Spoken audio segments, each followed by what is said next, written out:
Anda masih bersama kami dalam IDX First Session Closing. Pemirsa, dalam kunjungannya ke China, Presiden Prabowo Subianto menyatakan Indonesia membuka lebih banyak kesempatan untuk China untuk berinvestasi di Indonesia. Pernyataan tersebut disampaikan Prabowo usai menyaksikan penandatanganan kerjasama investasi dalam Forum Bisnis Indonesia-China dengan nilai mencapai 10 miliar dolar Amerika. Presiden Prabowo Subianto menyatakan Indonesia membuka lebih banyak kesempatan untuk China berinvestasi di Indonesia. Presiden juga menyebut pemerintah akan bekerja keras menjaga iklim investasi dan fasilitas yang baik untuk menyambut para investor dari China. Hal itu disampaikan Prabowo usai menyaksikan penandatanganan kerjasama investasi antara pengusaha Indonesia dan pengusaha China di Beijing pada Minggu 10 November 2024. Is very strategic because the agreements signed today is $10 billion worth. I think this is very strategic. And we welcome more investment and we will work very hard to provide a good atmosphere, a good facilities and a good welcoming for our brothers and sisters from China. If you see and you notice the Indonesian entrepreneurs and leaders, I think most of them have a lot of Chinese DNA, maybe including myself. Sebagai informasi, penandatanganan kesepakatan kerjasama dilakukan pada acara Forum Bisnis Indonesia-China yang juga disaksikan secara langsung oleh Presiden Prabowo. Secara rinci total nilai investasi yang diteken oleh kedua belah pihak sebesar 10,07 miliar dolar Amerika atau setara dengan 157,64 triliun rupiah. Perjanjian ini diteken antara lain untuk bidang ketahanan pangan, ketahanan energi, dan hilirisasi 26 komoditas. Tim Liputan IDX Channel. Ya, hari ini akan kita ulas mengenai kelanjutan kerjasama ekonomi dan juga investasi antara Indonesia dan China di era kepemimpinan Presiden Prabowo Subianto. Dan pemirsa, dalam penandatanganan kerjasama Indonesia-China yang baru-baru ini dilakukan, Prabowo turut didampingi Menteri Investasi dan Hilirisasi Rosan Ruslani dan juga Wakil Menteri Perumahan dan Kawasan Permukiman Fahri Hamzah. Ataupun maksud kami adalah menteri-menteri lainnya. Selain itu, Prabowo juga didampingi Ketua Umum Kadin Indonesia Anindya Bakri, Ketua Dewan Pertimbangan Kadin Indonesia Arsyad Rashid, dan juga Ketua Dewan Penasihat Kadin Indonesia Hasim Joyo Hadikusumo, serta para pengusaha tanah air termasuk Garibaldi Boy Thohir, Franky Usman Wijaya, dan bahkan Prayogo Pangestu. Jadi memang Presiden Prabowo Subianto ini mengajak para pengusaha untuk mendampinginya atau menemaninya dalam Forum Bisnis Indonesia-China. Sementara itu, pemirsa, Prabowo juga mengajak China bekerja untuk bersama merealisasikan kerjasama ataupun agreement yang sudah disepakati. Menurut Prabowo, kerjasama dengan saling pengertian dan kolaborasi bisa membawa kedamaian antar negara. Selain kerjasama investasi, Indonesia dan China juga menaikkan 7 kesepakatan kerjasama pada Sabtu ataupun akhir pekan lalu.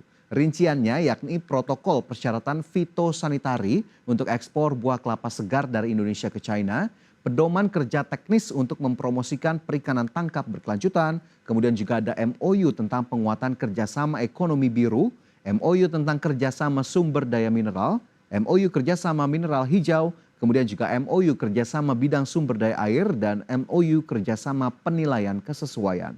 Selain itu, pemirsa, kedua negara juga menyepakati proyek pendanaan program makan siang gratis di Indonesia dan juga kesepakatan tentang keamanan maritim. Jadi cukup banyak yang sudah disepakati dalam Forum Bisnis Indonesia-China pada akhir pekan lalu. Dan pemirsa, di antara banyaknya kesepakatan yang sudah ditandatangani, salah satunya Blue Economy. Ini juga menjadi salah satu poin utama ataupun poin yang diperhatikan dalam kesepakatan yang baru saja diteken. Lantas seperti apa sebetulnya kesepakatan Indonesia dan China dalam Blue Economy? Berikut kita simak informasinya. Dalam kesempatan mendampingi kunjungan kenegaraan Presiden ke Beijing pada 8 hingga 11 November 2024, Menteri Koordinator Bidang Perekonomian Erlangga Hartarto melakukan penandatanganan MOU terkait Deepening Blue Economy Corporation dengan Menteri Perdagangan China Wang Wentao. Penandatanganan MOU disaksikan langsung oleh Presiden Prabowo Subianto dan Presiden Xi Jinping dalam acara pertemuan bilateral antara kedua kepala negara pada Sabtu 9 November 2024. Dalam pernyataannya, Menko Erlangga menyatakan kolaborasi dan kerjasama tersebut menegaskan komitmen yang kuat antara kedua negara untuk bekerja sama di bidang blue economy. Ia juga menyebut kolaborasi ini sangat penting bagi Indonesia dan China. Adapun MOU yang ditekan Indonesia-China ini mencakup kerjasama multisektoral, di mana blue economy atau ekonomi biru dimaksudkan sebagai pemanfaatan energi laut terbarukan yang berkelanjutan, pengelolaan perikanan dan aquacultur, pariwisata maritim, inovasi dan kerjasama industri. Sektor yang akan dikerjasamakan antara lain industri hilirisasi, produk kelautan seperti pengolahan makanan laut dan biofarmasi kelautan, serta kerjasama industri pembuatan dan perbaikan kapal, transportasi laut, pembangunan dermaga dan pelabuhan. Implementasi kerjasama dalam MOU ini diharapkan akan meningkatkan nilai tambah yang dihasilkan dari produk dan jasa dari sektor kelautan Indonesia. Tim Liputan IDX Channel. Ya, ini menjadi salah satu dari 7 kesepakatan yang ditandatangani oleh Indonesia dan juga China, di mana dari sisi blue economy sendiri, sektor yang akan dikerjasamakan antara lain industri hilirisasi produk kelautan seperti pengolahan makanan laut dan juga biofarmasi kelautan, serta kerjasama industri pembuatan dan perbaikan kapal, transportasi laut, pembangunan dermaga dan juga pelabuhan. Ya, selain itu MOU terkait dengan blue economy antara Indonesia dan China juga akan menjadi landasan dalam kerjasama dua negara di sektor pariwisata dan layanan rekreasi bahari, serta pengembangan sumber energi bersih seperti fotovoltaik, tenaga angin, tenaga pasang surut, maupun jaringan transmisi antar pulau.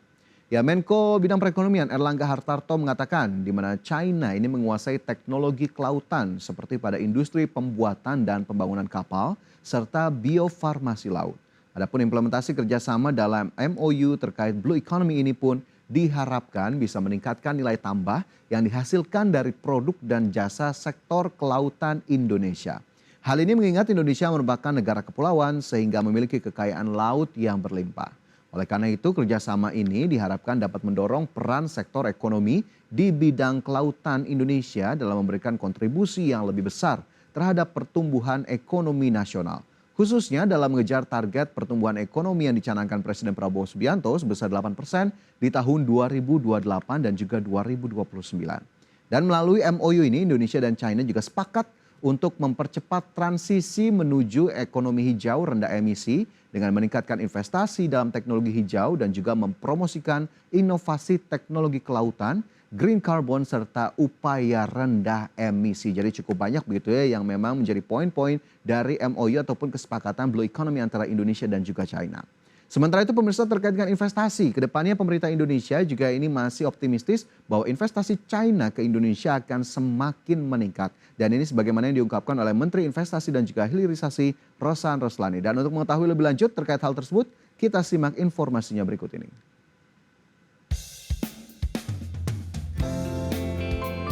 Menteri Investasi dan Hilirisasi Rosan Roslani optimistis investasi China ke Indonesia terus meningkat, terutama dengan posisi China yang selama ini menjadi salah satu investor yang konsisten menempati posisi atas di Indonesia. Lebih lanjut, Rosan kembali menegaskan yang disampaikan Presiden Prabowo Subianto bahwa pemerintah Indonesia akan terus mendorong pada penciptaan iklim investasi yang kondusif dan fasilitas yang memadai bagi investor. Sebagai informasi, investasi China di Indonesia terus meningkat selama beberapa tahun terakhir. Hal ini tercermin dari meningkatnya posisi China dari peringkat ke-9 penanaman modal asing terbesar di Indonesia pada tahun 2015 menjadi peringkat kedua terbesar pada tahun 2019. Kemudian sepanjang 2019 hingga September 2024, investasi China di Indonesia mencapai 34,19 miliar dolar Amerika Serikat atau 18% investasi asing di Indonesia. Indonesia sendiri diketahui sudah menjalin hubungan diplomatik dengan China sejak tahun 1950 Hubungan ekonomi antara Indonesia dan China terus meningkat terutama setelah berlakunya kawasan perdagangan bebas ASEAN-Tiongkok atau ASEAN-China Free Trade Area yang tahun 2010 dan sejak adanya kemitraan strategis komprehensif Indonesia-China pada tahun 2013. Tim Liputan IDX Channel. Ya, optimisme disampaikan oleh Menteri Investasi dan juga Hilirisasi bahwa investasi dari China ini akan terus meningkat ke Indonesia. Adapun berdasarkan data pemirsa sepanjang 2019 hingga September 2024, investasi China di Indonesia mencapai 34,19 miliar dolar Amerika atau 18% dari investasi asing di Indonesia.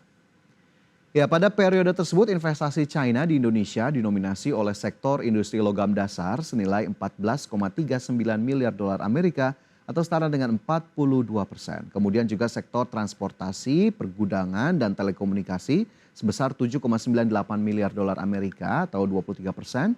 Kemudian industri kimia dan farmasi sebesar 3,18 miliar dolar Amerika atau 9%. Listrik, gas, dan air sebesar 2,7 miliar dolar Amerika atau 8%. Serta kawasan industri, perumahan, dan perkantoran yang mencapai 2,21 miliar dolar Amerika Serikat.